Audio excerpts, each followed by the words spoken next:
వివరాలకు వెళ్తే cell phone టవర్స్లో విలువైన వస్తువులు చోరీ చేసే ముఠాను అరెస్ట్ చేసినట్టు జిల్లా ఎస్పీ మరిగా గారు తెలిపారు. జిల్లా ఎస్పీ కార్యాలయంలో మీడియా సమావేశంలో పాల్గొని మాట్లాడారు. ఈ సందర్భంగా మాట్లాడుతూ ఈ కేసులో 4 ముద్దాయిలను అరెస్ట్ చేసినట్టు సెల్ ఫోన్ టవర్ సంబంధించి విలువైన వస్తువులు స్వాధీనం చేసినట్టు తెలిపారు. ఈ కార్యక్రమంలో additional SP Sridhar, Kanigiri SDPO Ramaraju, Pamuru CI Srinivasarao, SI Suresh తదితరులు బాగున్నారు.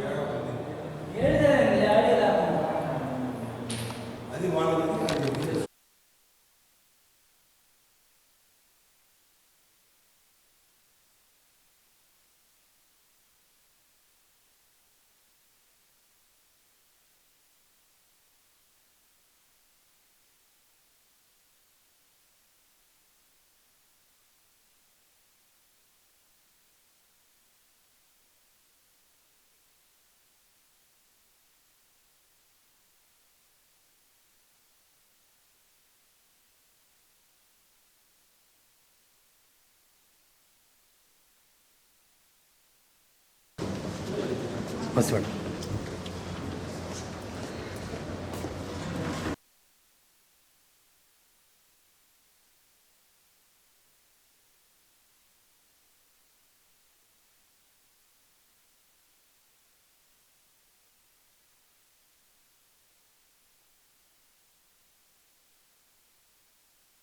నమస్కారం అండి. రీసెంట్లీ మన ప్రకాశం జిల్లాలో కొన్ని Airtel టవర్స్లో RRUs, that are remote radio units and base units, BBUs, అది థెఫ్ట్స్ రిపోర్ట్ చేయడం జరిగింది. సో అది చాలా ప్లేసెస్లో యాక్చువల్లీ రిపోర్ట్ అయినాయి. ప్రకాశం డిస్ట్రిక్ట్లో 5 ప్లేసెస్లో ప్లస్ రిమైనింగ్ డిఫరెంట్ అదర్ డిస్ట్రిక్ట్స్లో కూడా ఇది జరుగుతుంది. సో ఆ ఇన్ఫర్మేషన్ అది చాలా సిస్టమేటిక్గా ఒక offence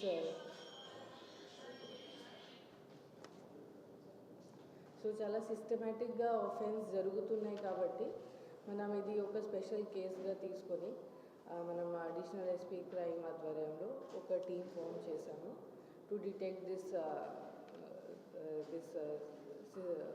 crime which is repeatedly happening. So అది అయిన తర్వాత మన additional SP crime, CCS and Kanigiri sub division police and also Markapur police వాళ్ళు కలిసి ఇది క్రైమ్ ప్యాటర్న్ అనలైజ్ చేసి ప్రీవియస్ ఒఫెండర్స్ హిస్టరీ చూసి అవి అన్నీ డీటెయిల్గా చూసిన తర్వాత ఇప్పుడు 4 persons అరెస్ట్ చేయడం జరిగింది. All these 4 people are native of BV Peta mandal. Dogipodu Naveen Kumar, Mothukuri Sunil, Kuvarapu Tirupathaiah and Mothukuri Vijay Kumar. So వీళ్ళు all 4 people are residents of BV Peta. దీనిలో నవీన్ కుమార్ ప్రెజెంట్గా ఎయిర్టెల్లో ఇంజనీర్గా రాజంపేటలో కూడా పని చేస్తున్నాడు. ప్లస్ ఈ సునీల్ అండ్ తిరుపతయ్య ఎవరున్నారు వాళ్ళది కూడా ప్రీవియస్లీ వాళ్ళు ఎయిర్టెల్కి ఎయిర్టెల్లో పని చేస్తారు. బట్ వాళ్ళు బ్యాడ్ క్యారెక్టర్ ఏదో ఉండడం వల్ల వాళ్ళకి రిమూవ్ చేయడం జరిగింది. సో వీళ్ళు అందరూ ఇన్సైడ్ ఇన్ఫర్మేషన్ వాళ్ళ దగ్గర ఉంది, అది మిస్యూజ్ చేసి they plan to do this offence. So వాళ్ళు 5 ప్లేసెస్లో మన ప్రకాశం డిస్ట్రిక్ట్లో Tripurantakam, Markapur rural, Markapur town,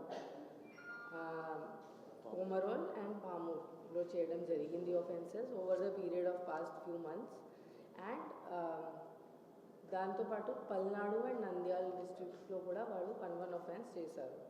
so దీనిలో మనం భాగంగా 5 RRUs అండ్ 2 BBUs రికవర్ చేశాము.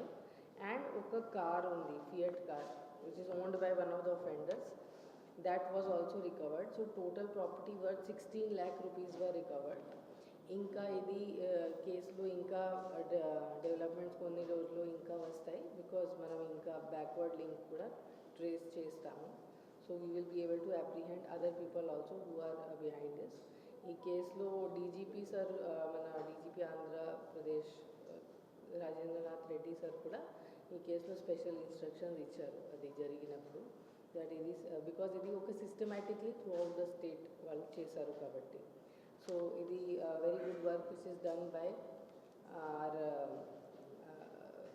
local Prakasham Police, and my congratulations to all the team members.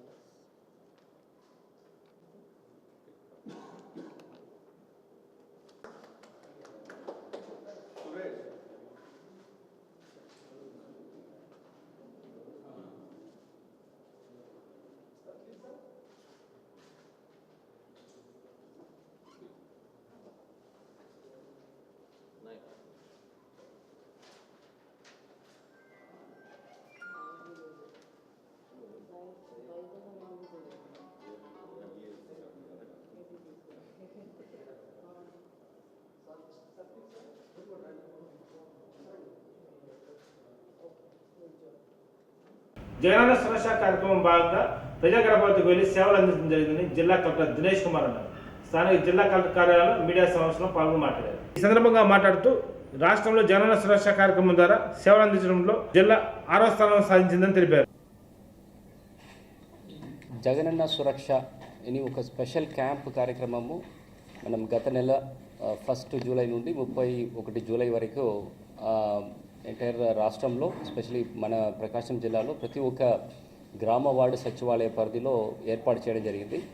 ఈ వారానికి 3 రోజు ఆల్టర్నేట్ డేస్లో ఇది నిర్వహించడం జరిగింది. దాంట్లో మనం జిల్లాలో మండే, వెనస్డే అండ్ ఫ్రైడే ఈ 3 రోజు వివిధ మండల్ లెవెల్లో ఉంటున్న సెలెక్టెడ్ సచివాలయంలో మనం ఈ క్యాంప్స్ నిర్వహించడం జరిగింది.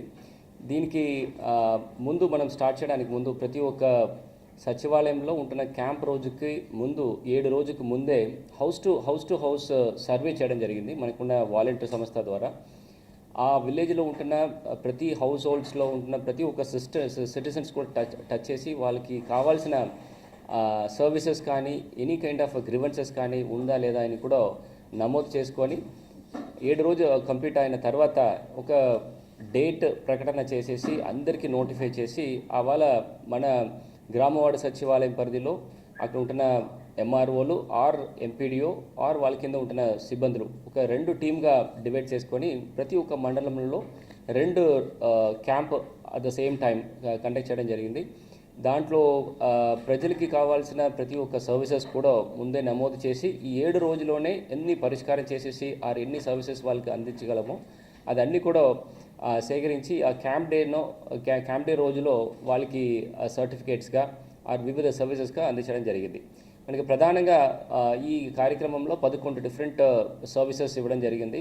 ముఖ్యంగా integrated caste certificate, income certificate, marriage certificate, late registration of birth and death certificate, or ration card splitting, household splitting, or any kind of other services like health సర్వీసెస్లో Aarogyasri card కానీ are ఇతర సర్వీసెస్లో కూడా మనం ఏమేమి సచివాలయంలో ఇచ్చామో ఈ 11 కాకుండా మిగిలిన సర్వీసెస్ కూడా మనం వాళ్ళందరికీ ఇవ్వడం జరిగింది.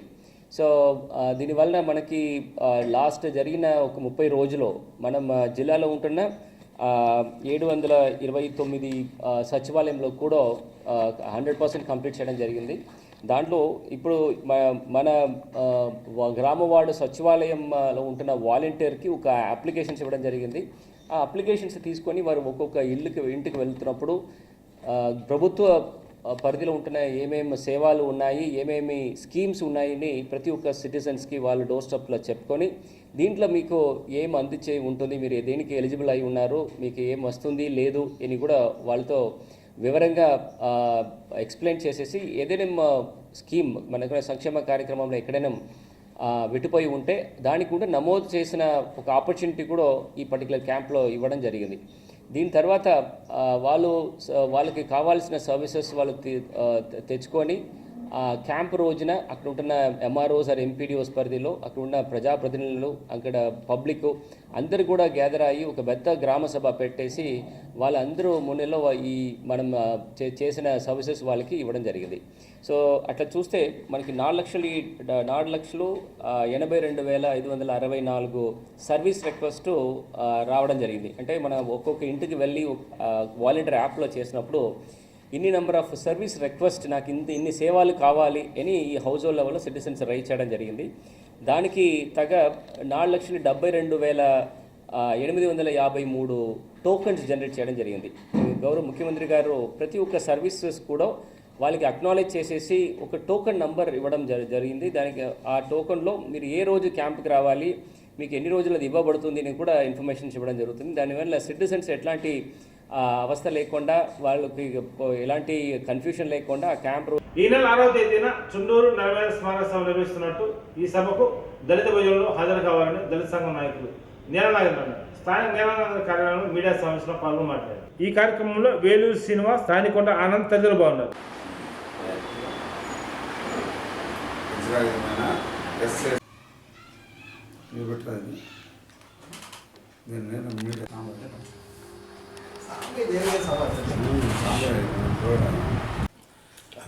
ఈ నెల 6వ తేదీన చుండూరు నరమేధ స్మారక సభ నిర్వహించాలని దళిత భోజనులకి విజ్ఞప్తి చేస్తున్నాం. ఎందుకంటే ఆగస్టు 6, 1991 అప్పటి కాంగ్రెస్ ప్రభుత్వంలో ముఖ్యమంత్రి జనార్దన్ రెడ్డి ఉండగా చుండూరు మాలపల్లిపై చుట్టుపక్కల గ్రామాల రెడ్లు, కొన్ని ఇతర కులాలు మూకుమ్మడిగా ట్రాక్టర్ల మీద మారణాయుధాలతో దాడి చేశారు. అంత ముందుగా పోలీస్ పికెట్ కొనసాగుతుంది. అప్పుడు చుండూరు సిఐ సాయిబాబా పోలీసు బలగాలతోటి ప్రతి ఇల్లు చెక్ చేసి చాకు, కత్తిపేటలు కూడా లేకుండా మొత్తం ఇళ్లలో గడ్డపార్లు కానీ, చాకులు కానీ, కత్తిపేటలు కూడా లేకుండా చేసి వాళ్ళకి సమాచారం ఇచ్చారు. వాళ్ళు పల్లె మీద పడి ఊచకోత కోసారు. ఆ చుండూరు మారణకాండలో 10 మంది మరణించారు. తర్వాత చనిపోయిన శవాలను కూడా తీసుకెళ్ళి ఆ చుండూరు పక్కన ఉన్న తుంగభద్ర నదిలో తొక్కేశారు. శవాన్ని తీయటానికి కూడా ముఖ్యమంత్రికి 3 రోజులు పట్టింది. ఈరోజు బోరింగ్లో పిల్లలు పడితేనే అది ఎమర్జెన్సీగా మిలిటరీ వాళ్ళని పిలిపించి తీపిస్తున్నారు. పిల్లలు బోరింగ్లో పడిపోతే, బోరింగ్ కుంటల్లో పడిపోతే, కానీ శవాన్ని తీయటానికి కూడా ముఖ్యమంత్రి. కానీ ఆ రోజు వాస్తవం కాంగ్రెస్ ఓట్ బ్యాంక్కి మారలో రాష్ట్రంలో. కానీ ముఖ్యమంత్రి కారంచేడు 1985 జూలై 17 జరిగితే ఆ రోజు ఆనాటి ముఖ్యమంత్రి ఆ కారంచేడు ఘటనకు సూత్రధారి దగ్గుబాటి చెంచురామయ్య ముఖ్యమంత్రి వియ్యం కొడిగినా కానీ ఎన్టీ రామారావు ఆ ముఖ్యంగా కారంచేడు ఘటన డిఫెన్స్లో పడిపోయాడు. కారంచేడు బాధితులకు చీరాల విజయనగరంలో విజయనగర కన్నా ఏర్పాటుకు కానీ దళితుల పోరాట ఫలితంగా పోయి తన డిఫెన్స్లో పడిపోయి కారంచేడు చాలా ప్రజాస్వామ్యయుతంగా జరిగింది. అప్పుడు అలాగా ఘటన కూడా కారంచేడు ఘటన కాంగ్రెస్ పార్టీ రాజకీయంగా వాడుకుంది. మళ్ళీ అధికారంలో రావడానికి కూడా కారంచేడు ఘటన కారణమైంది.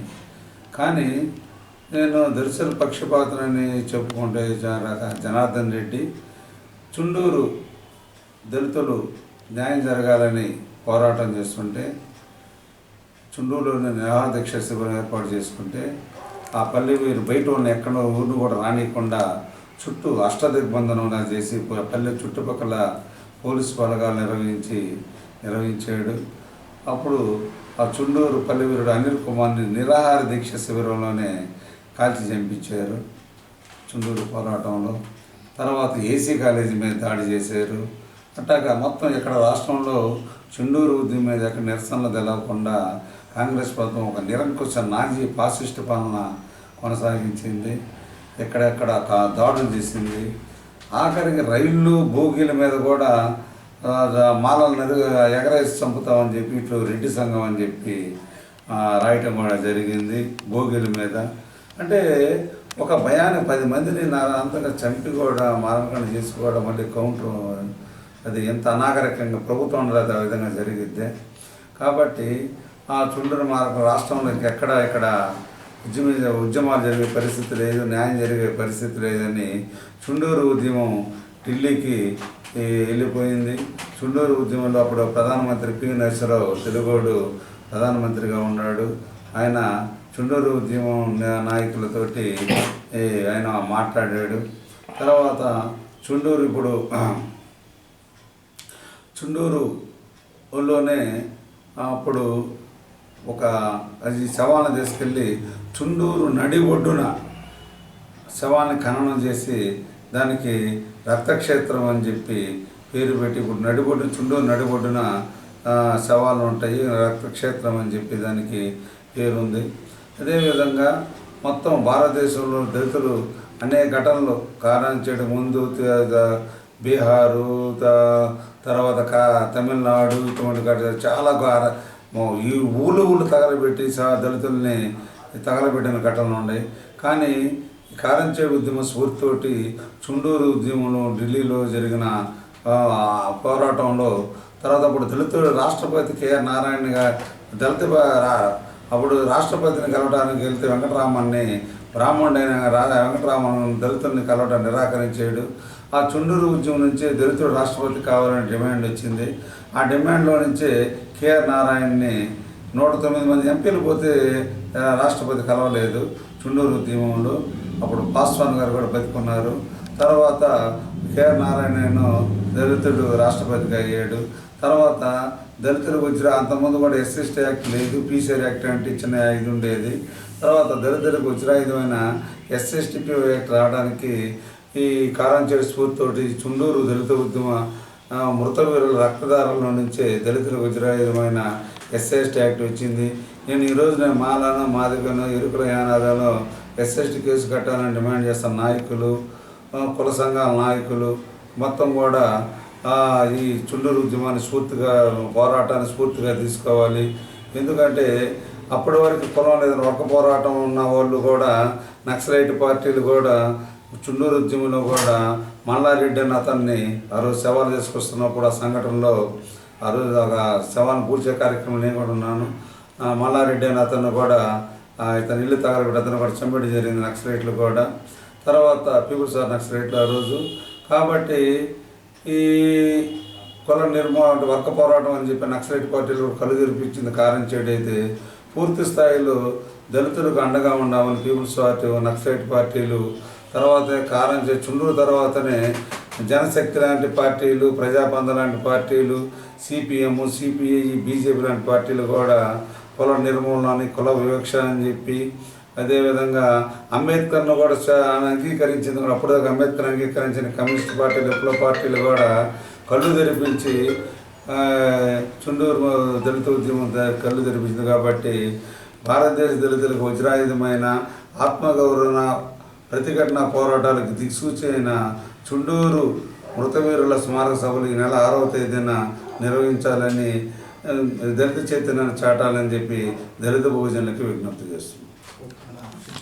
బీసీ గురించి మాట్లాడే అర్హత టీడీపీకి నాయకులు లేదని, బీసీని మోసం చేసే చరిత్ర చంద్రబాబు నాయుడు అని ఎమ్మెల్సీ పోతుల శ్రీనివాస్ అన్నారు. స్థానిక జిల్లా పార్టీ కార్యాలయంలో మీడియా సంస్థలో పాల్గొని మాట్లాడారు. ఈ కార్యక్రమంలో లీలా కుమారి తదితరులు బాగున్నారు.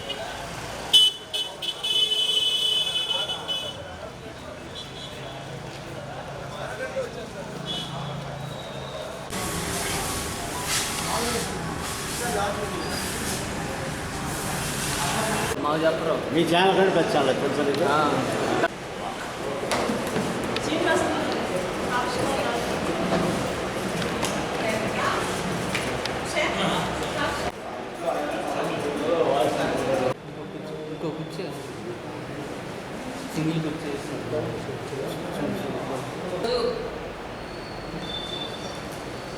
మన మీడియా వాళ్ళకి నా హృదయపూర్వక నమస్కారాలు తెలియజేస్తున్నాను. మరి ముఖ్యంగా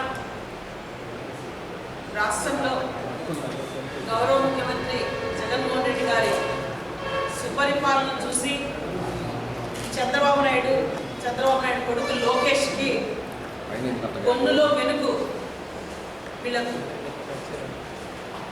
జగనన్న సంక్షేమ సుపరిపాలన చూసి ఈ 4 సంవత్సరాల్లో అనునిత్య గోబెల్స్ ప్రచారంతో, ఒక ఈర్ష్య ద్వేషంతో అనునిత్యం బురదజల్లే రాజకీయాలే చంద్రబాబు నాయుడు కొడుకు లోకేష్ చేసినటువంటి తీరంతా కూడా రాష్ట్ర ప్రజలు కూడా చూస్తున్నారు. మరి లోకేష్ ఈరోజు యువగలం అని చెప్పి ఒక కామెడీ గలంగా కేవలం జగనన్నపై బురద జల్లుతూ అనునిత్యం అబద్ధాలు మాట్లాడుతున్నటువంటి లోకేష్ మాట్లాడుతున్నటువంటి తీరు రాష్ట్ర ప్రజలు చూస్తున్నారు. మీ పరిపాలనలో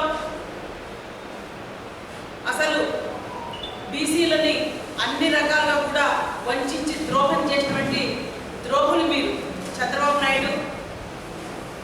అసలు ఈ రాష్ట్రంలో బీసీల పాలిట, పేద బడుగు బలిగిన వర్గాల ప్రజల పాలిట ఎంత దుర్మార్గంగా ఒక సైకోల్లాగా, ఒక సైతాన్లాగా వ్యవహరించినటువంటి ద్రోహులు చంద్రబాబు నాయుడు, లోకేష్ కాదని నేను అడుగుతున్నా. అసలు సైతాన్లు మీరు. బీసీలకు మరి బీసీలను జడ్జీలుగా పనికిరారని చెప్పి కేంద్రానికి లేఖలు రాసినటువంటి ద్రోహి చంద్రబాబు నాయుడు. అలాగే బీసీలను ఓటు బ్యాంకుగా వాడుకొని వాళ్ళని మోసం చేసి గద్దెనెక్కినటువంటి మోసగాడి చంద్రబాబు నాయుడు కాదని అడుగుతున్నా. బీసీలకి అన్ని రకాలుగా కూడా సామాజికంగా, ఆర్థికంగా, రాజకీయంగా వంచి ద్రోహం చేసినటువంటి మీరు ఈరోజు బీసీలకు అది చేస్తాం, ఇది చేస్తామని చెప్పి తగుదునమ్మని మాట్లాడుతున్నాడు లోకేష్. ఒంగోలు పాదయాత్రలో బీసీ సదస్సు, బీసీ గర్జనని పెట్టుకోవడానికి సిగ్గు ఎక్కువ లోకేష్. అసలు బీసీలని అన్ని రకాలుగా అవమానపరిచి వంచినటువంటి మీకు ఏ బీసీలు కూడా మీ బీసీ సదస్సుకు రారని చెప్పే సినిమా యాక్టర్స్ని, యాంకర్స్ని తీసుకొచ్చి మరి మీరు ఈరోజు ప్రజలకు ఏం సందేశం ఇస్తున్నారు? ఈ రాష్ట్రంలో గ్లామర్ రాజకీయాలు కాదా మీవి? మరొకసారి మోసం చేయడానికి సినిమా యాంకర్స్ పిలిపించుకొని గ్లామర్ రాజకీయాలు చేస్తున్నారు, ప్రజల్ని మోసం చేయడానికి. మీరు బీసీలకు ఏ ఒక్కటి కూడా మీ ప్రభుత్వంలో చంద్రబాబు నాయుడు 14 సంవత్సరాలు ముఖ్యమంత్రిగా ఉండి ఒకరినైనా బీసీలను రాజ్యసభకు పంపించాడంటే ఏనాడు కూడా బీసీలను రాజ్యసభకు పంపించినటువంటి దాఖలాలు. మరి అదే గౌరవ ముఖ్యమంత్రి జగన్మోహన్ రెడ్డి గారు 4 సంవత్సరాల సుపరిపాలనలో 5 మందిని రాజ్యసభకు పంపించినటువంటి దార్శనికుడు జగనన్న. ఇవన్నీ చూసి కదా మీరు ఓర్చుకోలేక అనునిత్యం జగనన్నపై బురద చల్లుతూ నీచ రాజకీయాలకు పాల్పడుతున్నది. బీసీలను అన్ని రకాలుగా వంచింది మీరు కాదా? బీసీలకు ద్రోహం చేసింది మీరు కాదా? రాజకీయంగా చంద్రబాబు నాయుడు ఎన్నికల ముందు బీసీలకు 100 సీట్లు ఇస్తానని చెప్పి హామీ ఇస్తాడు అసెంబ్లీ, పార్లమెంటులో.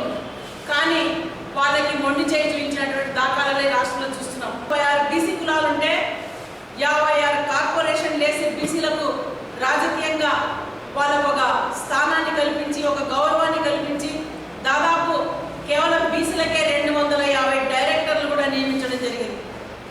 మరి అలాగే జగన్మోహన్ రెడ్డి గారి మంత్రివర్గ విస్తరణలో 11 మంది బీసీలకు మంత్రివర్గంలో స్థానం కల్పించడం జరిగింది. మరి అలాగే 31 మంది ఎమ్మెల్యేలు ఉన్నారు ఈరోజు. 21 మంది ఎమ్మెల్సీల చరిత్ర ఇదంతా కూడా బీసీలకు సామాజిక న్యాయం అందిస్తున్నటువంటి ముఖ్యమంత్రి, అక్షరాల చేతల్లో చూసినటువంటి ముఖ్యమంత్రి జగన్మోహన్ రెడ్డి గారు. చంద్రబాబు నాయుడు కొడుకు లోకేష్ మీలాగా మాయ మాటలు చెప్పి దగా చేసి మోసం చేసినటువంటి నాయకుడు గారు జగన్మోహన్ రెడ్డి గారు. మీరు ఈరోజు బీసీలని, ఎస్సీలని, మహిళల్ని రాజకీయంగా, సామాజికంగా అన్ని రకాలుగా కూడా ద్రోహం చేసినటువంటి మీరు చంద్రబాబు నాయుడు ప్రభుత్వంలో విద్యా వ్యవస్థని ఒక కార్పొరేట్ వ్యవస్థగా నారాయణ కాలేజీలకి, చైతన్య కాలేజీలకి ఒత్తాసు పలికి వ్యాపార రంగంగా విద్యా వ్యవస్థని మార్చినటువంటి చంద్రబాబు నాయుడు పేదలకి అందరి ద్రాక్షగా విద్యను మార్చారే మీ ప్రభుత్వంలో. ఈరోజు జగనన్న ప్రభుత్వంలో పేదలకి ఒక ఉన్నత స్థానాన్ని కల్పించాలి, వాళ్ళ భవిష్యత్తు బాగుండాలని చెప్పి ఇంగ్లీష్ మీడియం తీసుకొస్తే మీరు కాదా? చంద్రబాబు నాయుడు, లోకేష్ మీరు గుర్తించాలి. మీరు కాదా కోర్టును ఆశ్రయించి దాన్ని అడ్డుకోవాలని చూసింది? మీరా ఈరోజు పేదల గురించి మాట్లాడేది? పేదల ద్రోహులు మీరు. దమ్ము ధైర్యం ఉంటే నీవేదైతే ఛాలెంజ్ ఇస్తున్నావో, మీ హయాంలో బీసీలకి న్యాయం జరిగిందా, జగన్న ప్రభుత్వంలో న్యాయం జరిగిందని సవాల్ చేశాడు. దీనికి నిజంగా నీకు దమ్ము, ధైర్యం, నిజాయితీ ఉంటే దానికి కట్టుబడితే లోకేష్ ఎక్కడైనా రాష్ట్రంలో కానీ, ప్రకాశం జిల్లాలో కానీ నువ్వు ఈరోజు దర్శిలో చేస్తున్నావు. మేము ఛాలెంజ్ చూస్తున్నాం. మా ప్రభుత్వంలో, జగన్న ప్రభుత్వంలో బీసీలకు ఎంత న్యాయం చేశాడు అని చెప్పడానికి, ఒక డేటా ఇవ్వడానికి మేము సిద్ధంగా ఉన్నాం. మరి మీరు శ్వేత రంటిపడి ఉన్నావా చెప్పు లోకేష్, మేము సిద్ధంగా ఉన్నాం ఈరోజు తేల్చుకోవడానికి. ఒంగోలు 2 టౌన్ పోలీస్ స్టేషన్లో పనిచేస్తున్న ఎస్ఐ మహబూబ్ బాషా లంచం తీసుకున్నగా ఏసీబీ అధికారులు రెడ్ హ్యాండ్ పట్టుకున్నారు.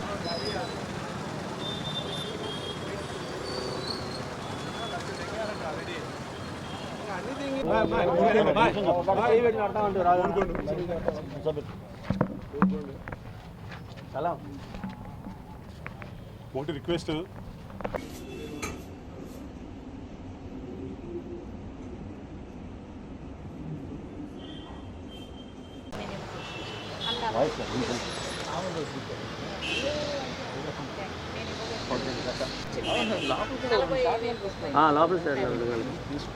మేడం గారు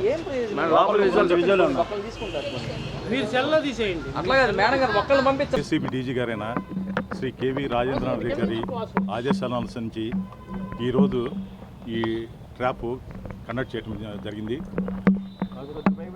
ఇప్పుడు షేక్ సర్దార్ అని చెప్పేసి అతను గోల్డ్ మర్చెంట్, ఇస్లాంబాద్లో ఉంటారు. ఆయన ఈ నెల 12/6/2023న ప్రకాశం జిల్లా ఎస్పీ గారి స్పందన ప్రోగ్రాంలో ఒక రిపోర్ట్ ఇచ్చారు. ఆ రిపోర్ట్ అంశం ఏంటంటే ఇతను 2020 సంవత్సరంలో స్విఫ్ట్ డిజైర్ కారు ఒకటి కొనుక్కున్నారు.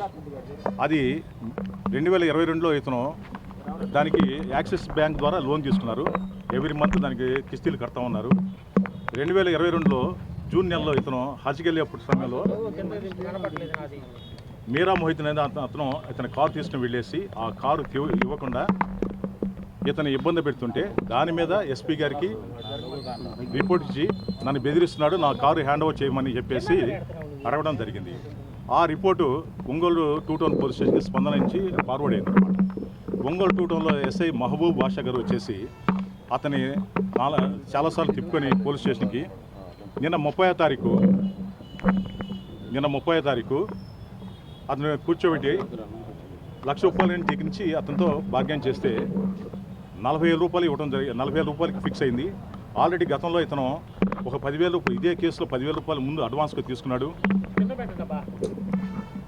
ఈ 40,000 రూపాయలు ఈరోజు సాయంత్రం ఇవ్వమని చెప్పి అతను చెప్పడం జరిగింది.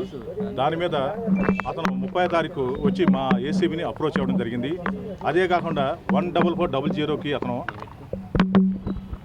ఒక పిటిషన్ పెట్టుకోవడం కూడా జరిగింది. దాని మీద మేము ఎఫ్ఐఆర్ కొట్టుకొని ఈరోజు వచ్చి మేము ఈ ట్రాప్ కండక్ట్ చేయడం జరిగింది.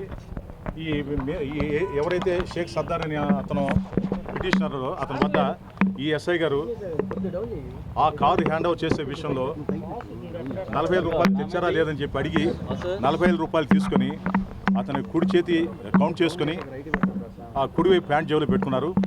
మేము ట్రాప్ చేయడం జరిగింది. దాని మీద అతను 2 చేతులు మేము కెమికల్ టెస్ట్ కండక్ట్ చేస్తే ఈల్డెడ్ పాజిటివ్. అలానే అతను యూనిఫామ్ ప్యాంటు రైట్ సైడ్ జేబులో పెట్టుకోవడంతో అక్కడ ఇన్నర్ లైనింగ్స్ కూడా మేము టెస్ట్ చేస్తే అది కూడా ఈల్డెడ్ పాజిటివ్ అయింది. ఇది అతని దగ్గర నుంచి 40,000 రూపాయలు కూడా రికవర్ చేయడం జరిగింది. తర్వాత ఇతన్ని ఈరోజు అరెస్ట్ చేసి రేపు నెల్లూరు ఏసీబీ కోర్టులో హాజరుపరుస్తాం. ఎవరైనా లంచాలు అడిగితే ఆ బాధితులు దానికి ఆ నంబర్కి ఫోన్ చేస్తే వాళ్ళ యొక్క వివరాలు అన్నీ గోప్యంగా ఉంటాయి. 14400ని యూజ్ చేసుకోవాల్సిందిగా మేము అందరిని రిక్వెస్ట్ చేస్తున్నాం. మొదటికి వచ్చేసాం. ఫిర్యాదుదారుడు ఇచ్చాడు 30వ తారీఖు ఫిర్యాదుదారుడు వచ్చి మాకు రిపోర్ట్ జరిగింది.